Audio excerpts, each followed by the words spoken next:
பாலபாஸ்கரன் கொடுக்கும் சிலுவையின் செய்தியை கேட்டுக்கொண்டிருக்கும் யாவரையும் இச்செய்தி மூலமாக சந்திப்பதில் பெரும் மகிழ்ச்சி அடைகிறோம்.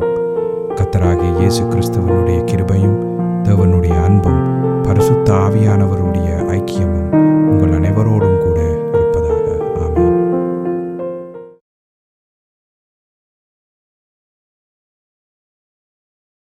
நான் போல் பாலபாஸ்கரன். நான் ஒரு இவேஞ்சலிஸ்ட்.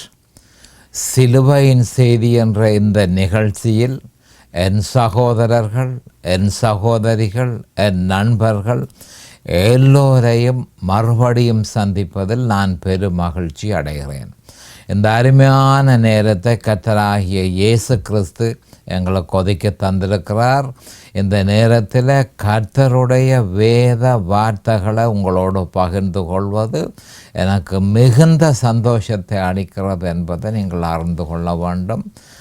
வழமை போல கர்த்தருடைய வார்த்தை என்று சொல்லப்படும் பொழுது எந்த காலத்திலும் சிலுவையில் அறையப்பட்ட இயேசு கிறிஸ்துவையே அது பிரகடனப்படுத்துகிறது என்பதை நாம் தெளிவாக அறிந்து அதனை நம்முடைய இருதயத்தில் உறுதியாக நிலைநாட்டி வைத்திருக்க வேண்டும்.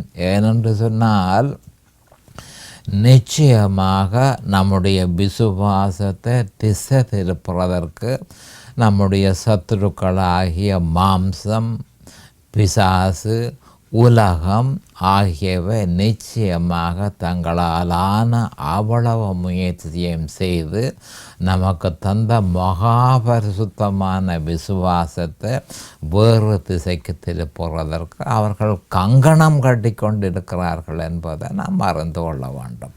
அப்போ சில வேளையில் அப்படியாக நாம் திசை திரும்பும் பொழுது தேவன் தந்த விசுவாசத்தை விட்டு வேறொன்றுக்கு திசை திரும்பும் பொழுது இந்த வேத வாக்கியம் நம்முடைய இருதயத்தில் நிலைநாட்டி இருந்தால் அது உடனடியாக நம்மை அழைத்து நமக்கு ஞாபகப்படுத்தி மறுபடியும் சிலுவையில் அறையப்பட்ட இயேசு கிறிஸ்துவிடம் செல்லுமாறு நிச்சயமாக நம்ம தூண்டும் என்பதை நாம் தெளிவாக அறிந்திருக்க வேண்டும். ஹல்லேலூயா.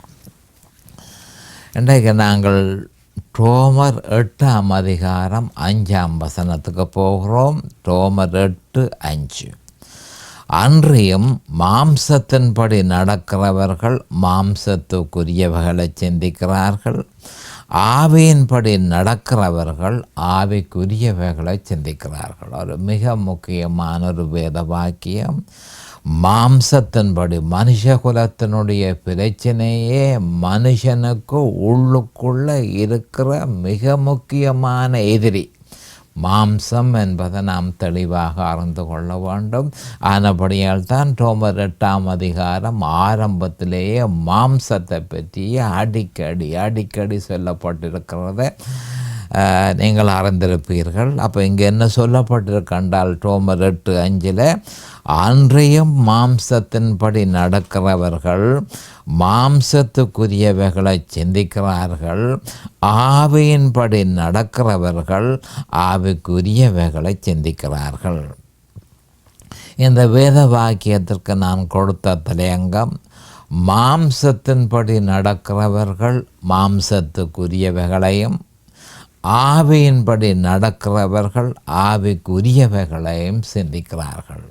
மறுபடியும் நான் தெரிந்து கொண்ட தலையங்கத்தை உங்களுக்கு அறிவிக்கிறேன். மாம்சத்தின்படி நடக்கிறவர்கள் மாம்சத்துக்குரியவைகளையும் ஆவியின்படி நடக்கிறவர்கள் ஆவிக்குரியவைகளையும் சிந்திக்கிறார்கள். நாம் இப்பொழுது ஜெபத்திற்கு கடந்து செல்லுவோம்.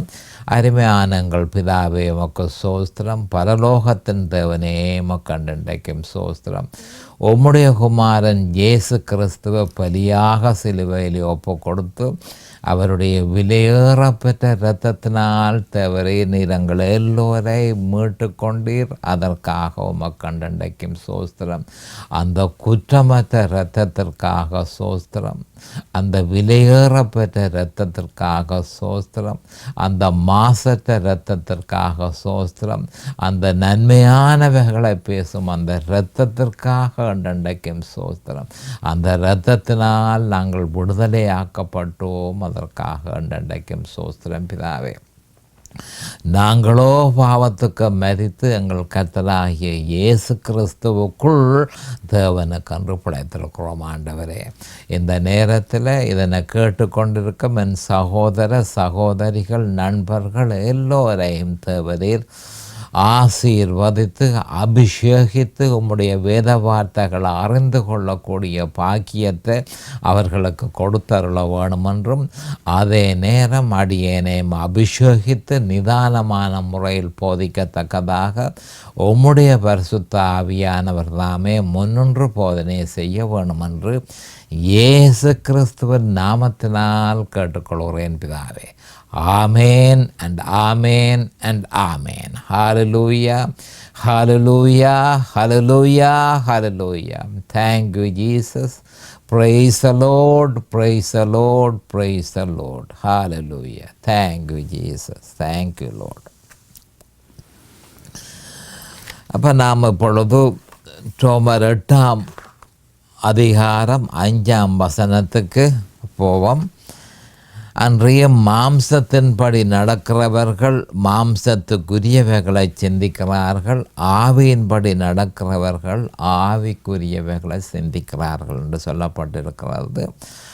ஒருவன் கிறிஸ்து இயேசுவுக்குட்பட்டவனாய் இருந்தாலும் அவன் மாம்சத்தின்படி நடவாதபடிக்கு எச்சரிக்கையாக இருக்க கடவன் என வேத வாக்கியம் வலியுறுத்துகிறது. ரோமர் 8:1 இது வலியுறுத்தப்படுகிறது.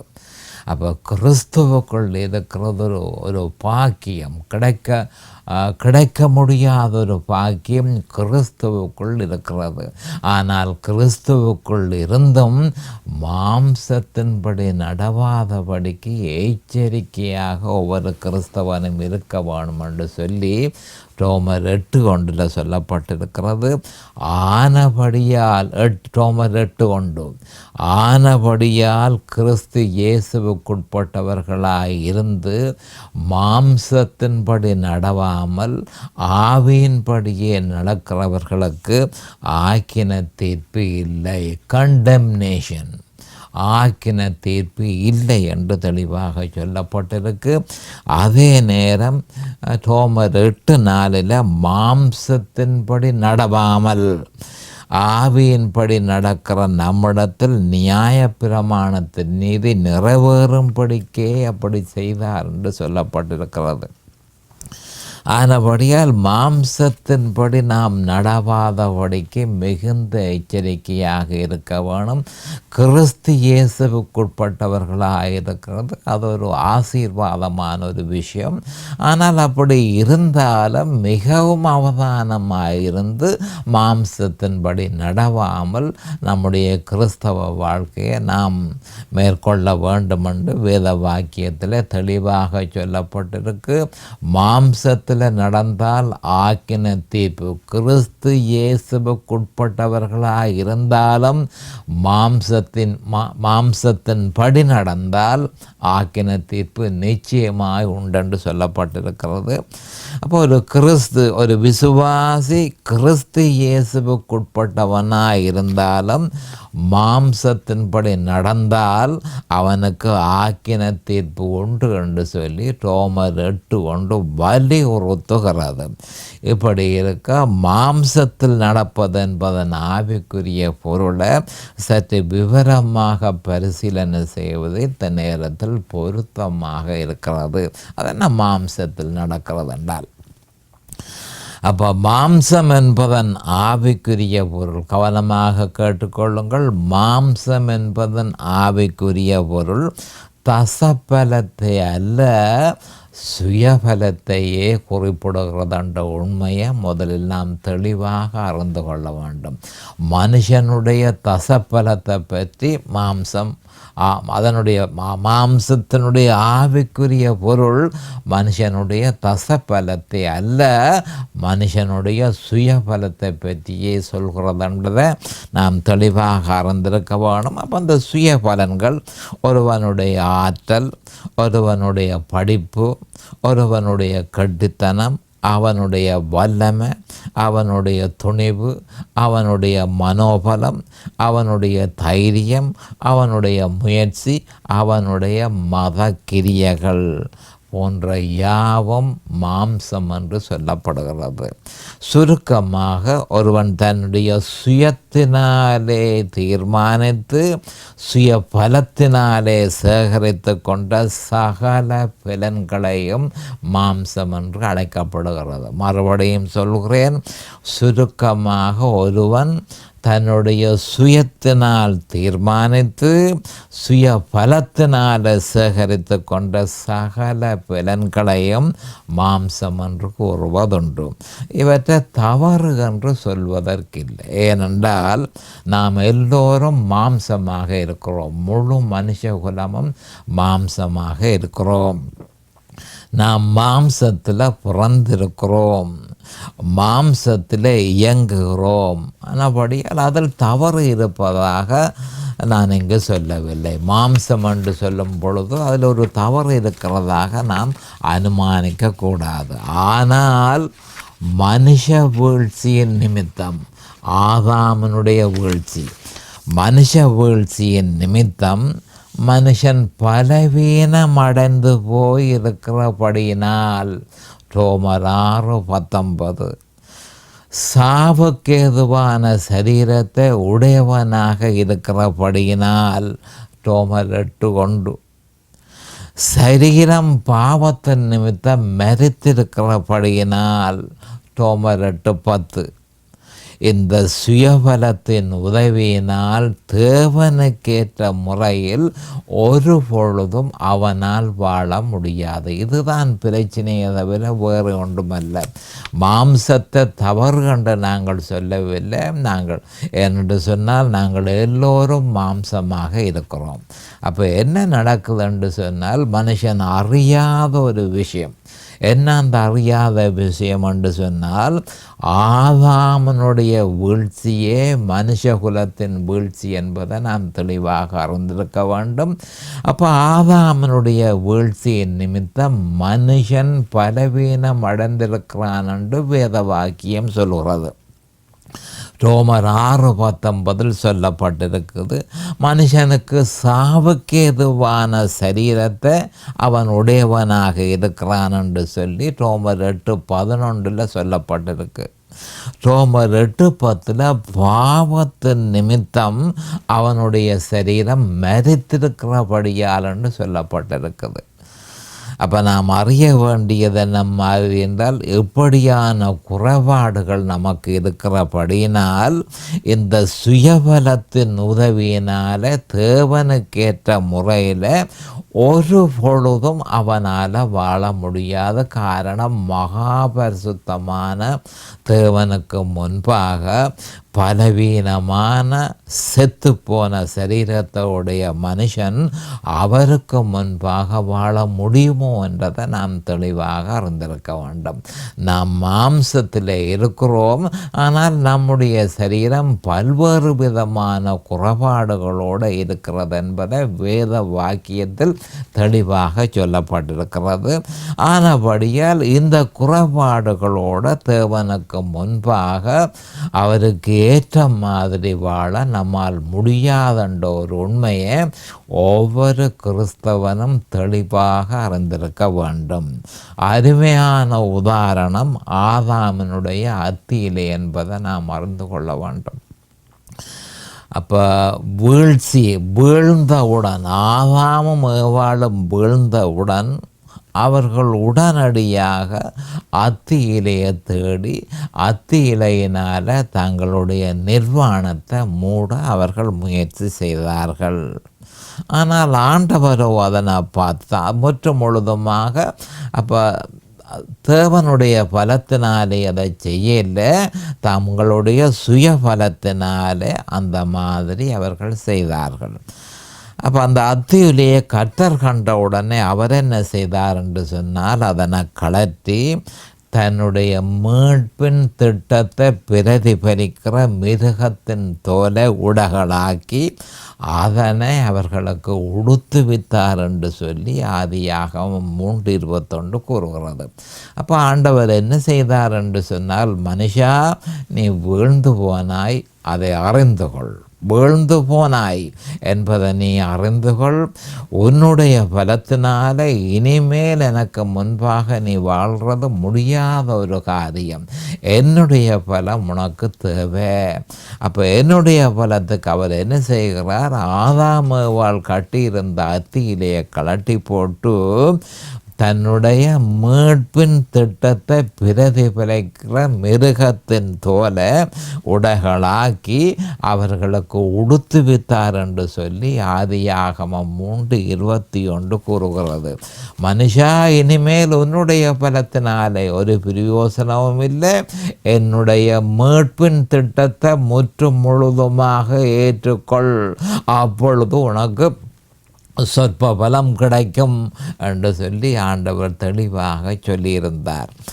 அவர்கள் துரதிர்ஷ்டவசமாக, கவனமாக கேட்டுக்கொள்ளுங்கள். அப்போ இந்த அத்தி இலைகள் துரதிர்ஷ்டவசமாக நம்முடைய நாளாந்த கிறிஸ்தவ வாழ்க்கைக்கு போதுமானதல்ல. மனுஷன் தன்னுடைய கிறிஸ்தவ வாழ்க்கையில் பல்வேறு விதமான அத்தி இலைகளை நாளாந்தம் அவன் உற்பத்தி செய்து கொண்டிருக்கிறான். அப்போ அறிய வேண்டிய பிரச்சனை என்ன மாதிரி என்றால், நம்முடைய சரீரம் பல்வேறு விதமான குறைபாடுகளுக்குள்ள அகப்பட்டு போயிருக்கிறபடியினால் நம்முடைய நாளாந்த கிறிஸ்தவ வாழ்க்கைக்கு நம்முடைய சுயபலம் போதாது என்ற உண்மையை நாம் தெளிவாக அறிந்திருக்க வேண்டும். அப்படி என்றால் மாம்சத்தில் நடப்பது என்பதன் ஆவிக்குரிய பொருள் என்ன என்பதை கவனமாக கேட்டுக்கொள்ளுங்கள். அது எப்படியெனில், ஒரு கிறிஸ்தவன் அந்த பாவத்தை மேற்கொள்வதற்கும் அந்த பாவத்திலிருந்து விடுதலை பெறுவதற்கும் தேவனுக்கு முன்பாக பரிசுத்தமாகவும் நீதியாகவும் வாழ்வதற்கு தேவனால் நியமிக்கப்பட்ட வழியை தவிர்த்து தன்னுடைய சுயபலத்தில் தங்கி இருந்து அதனை உபயோகித்து அதன் மூலமாக தேவனுக்கு முன்பாக நடக்க முயற்சிக்கும் பொழுது அவன் மாம்சத்தில் நடக்கிறான் என்பதை நாம் தெளிவாக அறிந்து கொள்ள வேண்டும். அப்போ இன்னும் சற்று தெளிவாக சொல்வதாக இருந்தால், ஒரு கிறிஸ்தவன் கிறிஸ்துவின் சிலுவையை தவிர்த்து வேறு எதனிலும் தன் விசுவாசத்தை திசை திருப்புவானாயின் அவன் மாம்சத்தில் நடக்கிறான். கவனமாக கேட்டுக்கொள்ளுங்கள், மிக முக்கியமான ஒரு பலவிலக்கணம். அப்போ மாம்சத்தில் நடக்கிறது என்றால் அதனுடைய அர்த்தம் என்ன என்றால், ஒரு கிறிஸ்தவன் கிறிஸ்துவின் சிலுவையை தவிர்த்து கிறிஸ்துவின் சிலுவையிலேயே அவன் நிற்க வேணும். கிறிஸ்துவின் சிலுவையை தவிர்த்து வேறொன்றுக்கு அவன் போகக்கூடாது என்று சொல்லி தெளிவாக 1 கொரிந்தியர் 2:2 சொல்லப்பட்டிருக்கு. இயேசு கிறிஸ்துவை சிலுவையில் அறையப்பட்ட அவரையே அன்றி வேறொன்றையும் உங்களுக்குள் அறியாதிருக்க தீர்மானித்திருந்தேன் என்று சொல்லி பவுல் அப்போஸ்தலர் 1 கொரிந்தியர் 2:2 சொல்லியிருக்கிறார். அப்போ அந்த கிறிஸ்துவின் சிலுவையை தவிர்த்து வேறெதனிலும் தன்னுடைய விசுவாசத்தை திசை திருப்புவானாயின் ஒரு விசுவாசி அவன் மாம்சத்தில் நடக்கிறான் என்பதை நாம் தெளிவாக அறிந்து கொள்ள வேண்டும். வேறெதனிலும் என்பது பொதுவாக ஆவிக்குரிய நற்கிரியைகளாக இருப்பதனால் அவைகள் கிறிஸ்தவனை வஞ்சிக்கிறது. அப்போ நான் அதை செய்தால் என்ன, அது ஆவிக்குரிய விஷயம்தானே, அதை கடவுளுக்குரிய விஷயம்தானே, அதை நான் செய்தால் என்ன என்று சொல்லி அநேகமான கிறிஸ்தவர்கள் வாக்குவாதம் செய்கிறது வழக்கம். ஏனென்று சொன்னால், கிறிஸ்துவோடு சம்பந்தப்பட்ட எதுவாக இருந்தாலும் அதனை செய்தால் நாங்கள் ஆவிக்குரியவர்களாக இருக்கிறோம் என்று சொல்லி ஒரு தப்பான அபிப்பிராயம் அநேகமான கிறிஸ்தவர்களிடம் உண்டு. அப்போ வேறு எதனிலும் என்பது பொதுவாக ஆவிக்குரிய நற்கிரியைகளாக இருப்பதனால அவைகள் கிறிஸ்தவனை வஞ்சிக்கிறது என்பதை நாம் தெளிவாக அறிந்து கொள்ள வேண்டும். ரோமர் 7:11 பவுல் அப்போஸ்தலர் இது பற்றி தெளிவாக கூறியிருக்கிறார். அந்த பாவமானது கற்பனையினாலே சமயம் பெற்று என்னை வஞ்சித்து அதனாலே என்னை கொன்றது என்று சொல்லி ரோமர் 7:11 பவுல் அப்போஸ்தலர் சொல்லியிருக்கிறார். அப்போ கற்பனையினாலே அதனுடைய அர்த்தம் நியாய பிரமாணத்தை, அதன் பொருள் 10 கட்டளைகளை. நான் 10 கட்டளைகளை செய்ய முயற்சித்த பொழுது அந்த பாவம் எனக்குள்ள உயிர் பெற்று எழுந்து என்னை எப்போ விழுத்துவோம் என்று சொல்லி அந்த பாவம் இருந்தது.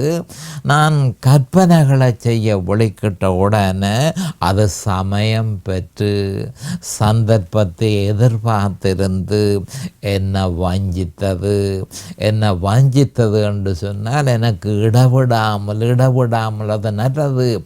நல்லது, கற்பனை நல்லது, ஏன் கற்பனை தவறு, அது தேவனுடைய நியாய பிரமாணம் அல்லவா என்று சொல்லி அந்த பாவம் திருப்பி எனக்கு சொல்லி என்னை வஞ்சித்தது.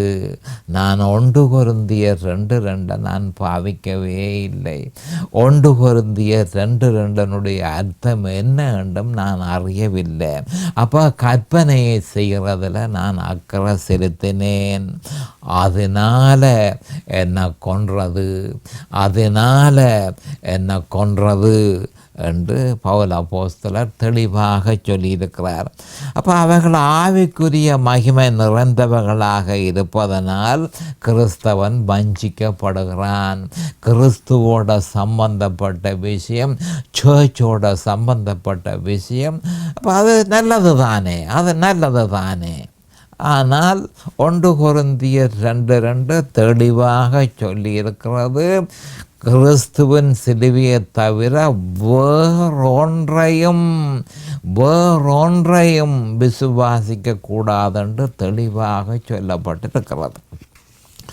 அப்போ நாம் அந்த விலக்கணத்தை சரியான முறையில் அறியாமல் போனோமா இருந்தால் ஆவிக்குரிய பல நற்கிரியைகள் வந்து நம்ம நிச்சயமாக ஏமாற்றும் என்பது ஒவ்வொரு கிறிஸ்தவனும் அறிந்திருக்க வேண்டும். மாம்சம் என்ன செய்கிறது என்றால் கிறிஸ்தவனுக்கு ஆவிக்குரிய நற்கிரியைகளை பெரிதுபடுத்தி காட்டி அவனை அந்த விசுவாசத்தில் இருந்து அப்புறப்படுத்துகிறது. அந்த விசுவாசம் என்றால் என்ன? சிலுவையில் அறையப்பட்ட இயேசு கிறிஸ்து. அந்த விசுவாசத்திலிருந்து 1 கொரிந்தியர் 2:2 அது தெளிவாக சொல்லப்பட்டிருக்கிறது. அந்த விசுவாசத்தில் இருந்து விசுவாசிய வேறு திசைக்கு அப்புறப்படுத்துகிறது. அந்த விசுவாசத்தை பலவீனப்படுத்துகிறது. பவுல் அப்போஸ்தலர் இது பற்றி பிரஸ்தாபிக்கையில் ரோமர் 7:9-10 முன்னே நியாய பிரமாணம் இல்லாதவனாயிருந்த போது 10 கட்டளைகளை நான் செய்யாமல் இருந்த நேரம் நான் ஜீவனுள்ளவனாயிருந்தேன். இயேசு கிறிஸ்து எனக்குள்ளே இருந்தார். நான் ஜீவனுள்ளவனாக இருந்தேன். கற்பனை வந்தபோது இருந்தா போல நான் 10 கட்டளைகளை செய்ய வேணும் என்று சொல்லி நான் வஞ்சிக்கப்பட்டேன். கற்பனை வந்தபோது அப்போ மனுஷர்களுக்கு, கிறிஸ்தவர்களுக்கு கற்பனை வருமென்றதை நாம் தெளிவாக அறிந்து கொள்ள வேண்டும். அடிக்கடி கற்பனை வருமென்றதை நாம் தெளிவாக அறிந்து கொள்ள வேண்டும். அப்போ கற்பனை வந்தபோது அந்த பாவம் எனக்குள்ள செயற்படாமல் உறங்கி இருந்த அந்த பாவம் உயிர் கொண்டது. நான் மரித்தவனானேன். அப்போ ஒருக்கா இயேசு கிறிஸ்துவை ஏற்ற காலத்தில் நான் உயிருள்ளவனாயிருந்தேன், ஜீவனாயிருந்தேன். ஆனால் கற்பனை வந்த போது நான் மரித்தவனானேன் என்று சொல்லி பவுல் அப்போஸ்தலர் சொல்லுகிறார். இப்படி இருக்கா? அப்போ எனக்கு விளங்காத ஒரு பிரச்சனை என்னென்று சொன்னால், இப்படி இருக்க ஜீவனுக்கு ஏதுவான கற்பனையே எனக்கு மரணத்துக்கு ஏதுவாக இருக்க கண்டேன் என கூறியிருக்கிறார். இதே பிரச்சனை கிறிஸ்தவர்களுக்கும் உண்டு. அது ஆவிக்குரியது தானே, அது எப்படி நமக்கு பாவமாக இருக்கும் என்று சொல்லி கிறிஸ்தவர்கள் நினைக்கிறார்கள். பவுல் அப்போஸ்தலரும் அப்படித்தான் நினைத்தார். இப்படி இருக்க ஜீவனுக்கு ஏதுவான கற்பனையே எனக்கு மரணத்துக்கு ஏதுவாக இருக்க கண்டேன். ஆனால் ஏன் அப்படி என்று எனக்கு தெரியவில்லை. கிறிஸ்துவின் சிலுவையை உதாசீனம் செய்து அல்லது அதனோடு ஆவிக்குரிய நற்கிரியைகளையும் பிரமாணங்களையும் சேர்த்து விசுவாசிக்குமாறு மாம்சம் வற்புறுத்துகிறது என்று சொல்கிறது தான் சரி. அப்போ கிறிஸ்தவர்களும் வஞ்சிக்கப்பட்டு மாம்சத்தினால் தெரிந்து கொள்ளப்பட்ட ஆவிக்குரிய நற்கிரியைகளை செய்து அதனால் தமக்கு பிரத்தியேகமான சலுகை உண்டென கருதி அந்த நன்மை தீமை அறியத்தக்க விருட்சத்தின் கனியை புசிப்பதில் ஏராளமான கிறிஸ்தவர்கள் பிரியமாய் இருக்கிறார்கள். இதன் பிரதிபலன் ஆதாமுக்கு ஆதியில் தேவனால் கொடுக்கப்பட்ட கட்டளை உடனடியாகவே நடைமுறைக்கு வருகிறது என்பதை நாம் அறிந்து கொள்ள வேண்டும். அந்த கட்டளை அதனை புசிக்கும் நாளில் சாகவே சாவாய், அதனை புசிக்கும் நாளில் சாகவே சாவாய் என்பதே அந்த கட்டளை. தேவனால் கொடுக்கப்பட்ட கட்டளை ஆதியாகமம் 2:17 சொல்லப்பட்டிருக்கிறது. மனுஷனுக்கு கொடுத்த முதலாவது கட்டளை. ஆதாமும் ஏவாளும் தேவனுடைய வார்த்தைக்கு கீழ்ப்படியாமல் நன்மை தீமை அறியத்தக்க விருட்சத்தின் கனியை புசித்து ஆவியில் மரித்து போனார்கள். பவுல் அப்போஸ்தலர் சொன்னது போலவே அவர்களும் செய்தார்கள். அதனுடைய முடிவென்ன? ஆவியில் 2 பேரும் மரித்து போனார்கள். இதன் பிரதிபலன் என்ன? தேவாதி தேவன் அவர்களை விட்டு விலகி போனபடியினால் தவிர்க்க முடியாமல் சுயம் அவர்களை ஆட்கொண்டது. ஆதியாகமம் 3:6-7 சொல்லப்பட்டிருக்கிறது. அப்படியே கிறிஸ்தவர்களும் மாம்சத்தினால் ஏவப்பட்டு நன்மை தீமை அறியத்தக்க விருட்சத்தின் கனியை புசிப்பதில், அதாவது கவனமாக கேட்டுக்கொள்ளுங்கள், கிறிஸ்தவர்களும் மாம்சத்தினால் ஏவப்பட்டு நன்மை தீமை அறியத்தக்க விருட்சத்தின் கனியை நற்கிரியைகளை புசித்து ஆவியில் மரித்து போகிறார்கள். அவர்களை சுயமும் அதன் பலனாகிய மாம்சமும் ஆளத் தொடங்குகிறது. அவர்கள் தொடர்ந்து சத்தியத்தை அறியும் வரை நன்மை தீமை அறியத்தக்க விருட்சத்தின் கனியை புசிப்பதில் அவர்கள் பிரியமாக இருக்கிறார்கள் என்பதை நாம் தெளிவாக அறிந்து கொள்ள வேண்டும். இப்பொழுது நேரம் சமீபமாகிவிட்டது. அடுத்த செய்தியில் நான் உங்களை சந்திக்கும் வரை கர்த்தராகிய இயேசு கிறிஸ்துவின் நாமத்தினால் நான் உங்களை ஆசீர்வதிக்கிறேன். அவருடைய கிருபையும் அவருடைய இரக்கமும் உங்களுக்கு தாராளமாக கிடைப்பதாக. இயேசுவின் நாமத்தில் பரிசுத்த பிதாவே, ஆமேன் அண்ட் ஆமேன் அண்ட் ஆமேன். இந்த சிலுவையின் செய்தியை கேட்பவர்கள் அதன் ஆவிக்குரிய பலனை பூரணமாக அடைய வேண்டும் என்பதே நம்முடைய பிரார்த்தனையாகும். தொலைபேசி மூலம் தொடர்பு கொள்ள விரும்புவோர் 647 4651224 மூலமும் இமெயில் மூலம் தொடர்பு கொள்ள விரும்புவோர் paulbalabhaskaran@gmail.com மூலமும் தொடர்பு கொள்ளலாம்.